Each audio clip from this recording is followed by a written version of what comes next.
Hey YouTubes, Geoffrey again here in the Faroe Islands, up above a small town, really just a collection of houses with a name that I'm not even going to try to pronounce because I've been butchering it, but until recently this small town was only accessible via this path up through the mountains or by helicopter. Apparently they just built a tunnel and a road not too long ago, and lucky them. But I lied yesterday. There was one thing that I wanted to do that was on my list, and that was to hitchhike. And the Faroe Islands is a great place to start because it's really easy, and it was actually a little too easy this morning.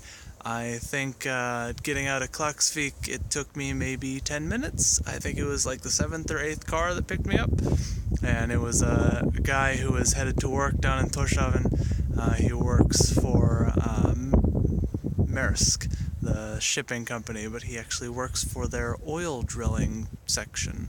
I didn't know they had one. But he was headed to Torshavn, and I was headed out west here, and so he dropped me off a little more than halfway, and then I needed to catch another car, and after about 4 minutes standing on the road, the third car picked me up.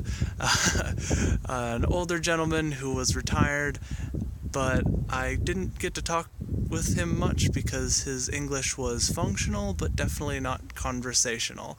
But he was so kind as to drive me actually a town past the one that he was going to get me closer to the beginning of this trail. Now that I've reached kind of the peak here, this trail does continue down into that little hamlet there, but I'll probably head back. I've only got one more night up here, or up in Klaksvik. I'm now on the west side. I'm going back to the east side.